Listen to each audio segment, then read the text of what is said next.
Hey everyone, before we get into this episode, I want to let you know about my free guidebook called Music Production Essentials.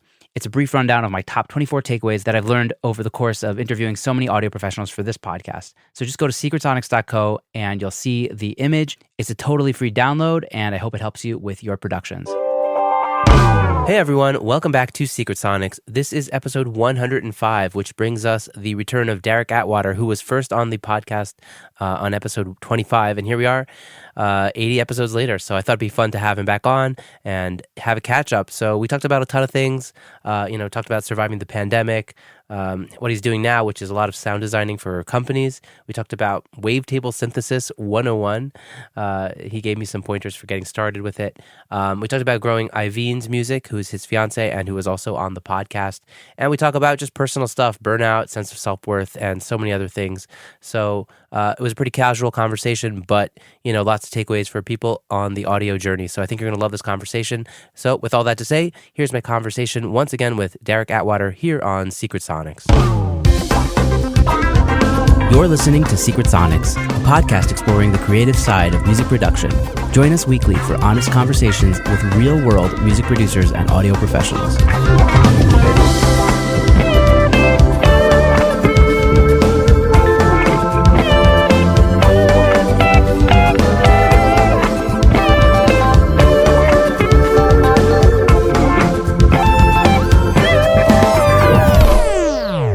Hello, and welcome back to Secret Sonics. I'm your host, Ben Wallach. My guest today is Darrick Atwater. Darrick first came on the show back in December of 2019, and I thought it was time to bring him up and have a catch up and see where he's at. So with all that to say, welcome back to Secret Sonics, Darrick. Dude, great to be back. Thanks so much. Absolutely.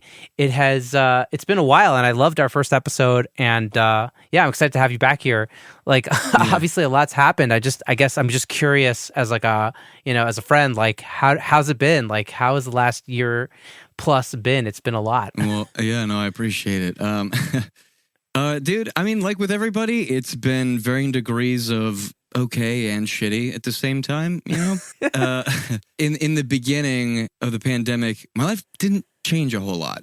There wasn't too much different. I spent a lot of time in this room and just working on various projects, and it kind of just tracked like that for, I don't know, about third of the way into it. And then things started getting locked down and businesses started closing and, all these other things that happened, and going out was just to the grocery store and back, and no gym and various other things, which is why I'm in a beater today beforehand. So it was just working out at home, which I got to do. Actually, that was a nice part, was modifying my routine with the little weights that I have and doing it outside, in the sunlight and earth, which was nice. It was a nice change. Now that the gym's back open, I probably won't do that. But in terms of work, that was fine for a while. Then everything trickled off. And then we had to hop on government assistance like so many people around the world. And that's done now. And business is starting to pick back up a bit.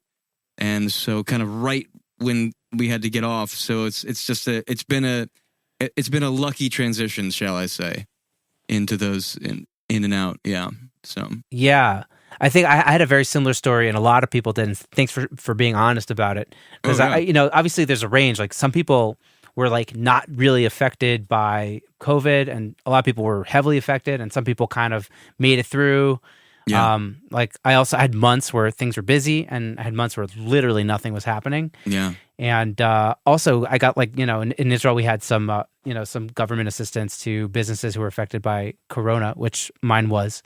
Yeah. And that did really help. It did really help. And I have to, for all the shit I could give my government, that did help me a lot. Yeah, us too, man. So, us too. Yeah. Yeah. Obviously, it's confusing now with the Delta variant and stuff, but I'm assuming things are getting back to normal-ish. If anything, seems like there's a boom happening. Right. Georgia and the Atlanta area, actually, there was definitely shutdowns and stuff. No doubt about it. But it didn't seem so different in terms of everything. Now, again, I don't get out a whole lot. I'm mostly working all the time. So, if other things were happening and shutting, I didn't experience some of the pains that other people might have that may live a different lifestyle. So it to my experience, it kind of seemed like, oh, everything's slowed down. but it wasn't really that different just based on how I live. But I definitely know that things shut down. So yeah, it eventually got crazy. Yeah. Yeah. Did you have to do any kind of like shifts in your, running your business to kind of help you stay afloat? Did you add different kind of, services or change anything up? Mostly everything went to remote is the biggest change, as I'm sure, obviously, for most people. Listen to Audio Movers was, man, did they come in the clutch. Man, did they really develop a plugin and a system and a service that was absolutely ripe for this kind of style of having to operate business. Oh my gosh. So that came in the clutch big time. But other than that, remote discounts, I guess I offered on some of my services. I did a lot of work off of, things on freelance sites like Upwork and Thumbtack and various other things. And that kind of helped fill the gap and supplement some more like things that I used to have a lot of clients over here and record and do stuff. That stopped. So yeah, mostly transferring to pretty much strictly remote stuff was what ended up working the best. Yeah. All right, nice. And things are kind of going back to the way they were, or things have kind of shifted in the interim now that things are opening up again? Yeah, honestly, I haven't had any clients over even since the world kind of opened back up more, which honestly I almost prefer. Like doing like you're like the classic audio engineer. It's like it's nice for me just here in this room, Yeah, I just don't want to go outside. I don't know. No, I love the sun. I love being outside. But so yeah, still remote stuff and mostly transitioning to sound design more completely has been a big part of the transition here, is away from the more producer-client relationship to working on the more minutia. And I know we discussed some sound design stuff. That's kind of how we started talking about things in the last podcast we did. But now it's really taken root, and I'm doing far more work like that than I am, like I said, a classic producer-client relationship. Yeah. So yeah, let's dig into sound design a bit. Like totally. When you say this is kind of what you're doing, like who are you doing sound, design for, or what exactly are you doing? Building synth patches and presets for various plugins. Another thing for Slate, of course, is I work with them a lot, and I started doing something with, which I don't know if I can talk about. Maybe we'll edit this part out, but okay. I have a pack coming out with kilohertz. Based sick. on for their synth phase plant, based on an idea, new genre I'm trying to build, which I want to get some music out before I kind of discuss it more ad nauseum. It's a really cool thing, but I want to solidify my ideas of creation into the ecosphere of music before I really divulge what I'm working, because I think it's really cool and it's going to be a viable thing. But I've got to, but to suffice it to say, it's combining. You're being just vague enough for me to be intrigued, Suffice it to say, it's combining electronic and rock starting to emerge, come back around. So what we discussed last time, how I moved away from rock stuff, and then just did primarily electronic. And rock's starting to kind of peak back around here. It really is. It's funny. And I was actually shocked. I found out recently how big it is. Like, with like the new like Olivia Rodrigo, like with her new record and stuff. I'm working with a new artist, who's a teenager. She's 15. And she's showing me like her influences. And I'm like, okay, pop music. Okay, great. And I'm hearing like these like punk guitars and stuff. Like, what's going on here? Dude, so rock coming back around has really excited me. And I've got to give credit. I really think, and it may have happened before them, but I got to give credit to the MGK Travis Barker collaboration on that album, and however much other stuff they're doing together. I'm not sure. I think it's cool what they did, and I'm almost certain they are to fault for the reemergence and popularizing rock as something that is now becoming more viable again. Yeah, maybe it was Phoebe Bridgers smashing her guitar on SNL or something also. Okay. Maybe that helped. All right, I missed that, but that's that might have been something. That hasn't happened in a while, right? Like, that kind of like also throw back to the old days. Right, and as a studio guy, and like I can't imagine smashing an instrument. Like, even if it's a piece of crap.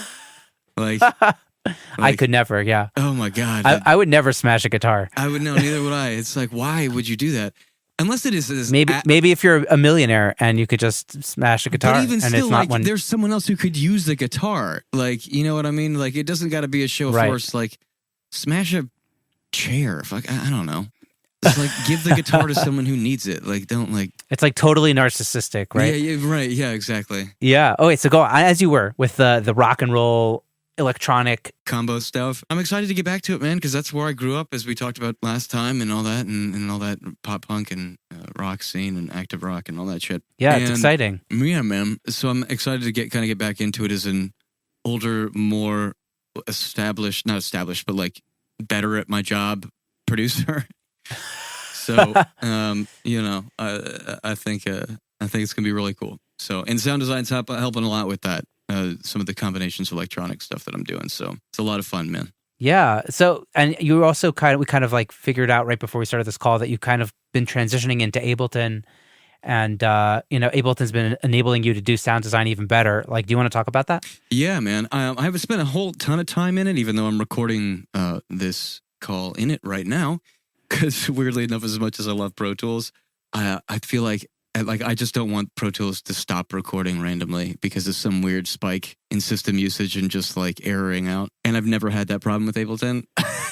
So I'm just using it to record this because like, anyways. Yeah. Totally. But Ableton is it's almost like a sound design synth in and of itself inside of a DAW, which is just my own interpretation of it. Seeing people use it more fluidly and understanding how they're using it now that I'm really getting into this heavier and heavier. And there's just so many options to like, they have their own envelope generators and LFOs and all these kinds of things that you can use to trigger entire plugins, as opposed to having to have a synthesizer do it in the enclosure of a synth or something like that. Which is really cool because then that turns the entire DAW into a noise generating, sound generating thing, which is really awesome. And I've only, to be honest, only started exploring those facets of it recently. I've been doing a lot more sound design in, you know, synths themselves, Serum, Faceplant, Anitu, all that stuff. And that's obviously, they've got plenty of things to use in there. But having that extra ability to modify and modulate things outside of a plugin within just the system itself is really cool. So I've got to do a lot more work, but I've started to kind of move over to that for more specific sound design things. I'm still recording and mixing in Pro Tools. Anything I do in Ableton, honestly, I eventually drop to Pro Tools to mix just because people are gonna complain or whatever. I just think it's a better mixing tool. It's just better for mixing. I'm not the only person who uses Ableton to say that. So yeah. Ableton's just built very differently. I actually had some interesting conversations with there's a guy in Israel named Daniel Englister who like co-mixed. I don't know if you've heard of Noga Erez. I feel like you probably have. The name sounds vaguely familiar. She's like a pretty big Israeli artist. Billie Eilish is super into her. Okay.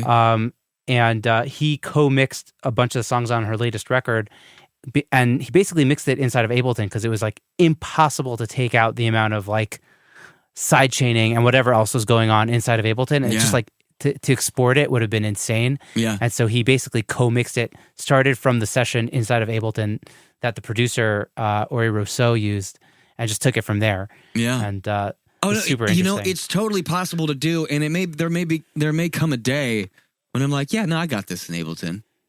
But it works differently. It just works differently. You got to think about stuff differently. Like a big part of my and yours, and we discussed this briefly last time, is my routing and busing matrix is absurd. And they don't quite have that capacity in the same manner. I think you get like 12 auxiliary tracks in group, but you can group things together and turn them into a kind of an aux of sorts. But then can you get that to another group that's just by itself and then use that as an aux to another aux? I'm not 100% sure. And kind of the way I arrange things in my mix, you can't necessarily do in there because your returns or your auxes, they kind of stick to one side. And I like to see them in a certain way that helps my brain process what's going on. And so even the graphical interface of where things are placed can kind of offset what I'm doing, and certainly in terms of speed and like efficiency. So that's, I feel, for me, going to be one of the biggest hurdles of trying to move more exclusively Yeah, that makes a lot of sense. We're creatures of habit, and also like learning a new DAW is like learning a new language almost. Dude, like so much of what we do is muscle memory. You just know what to do. You don't have to think about it. You're just working, and then to start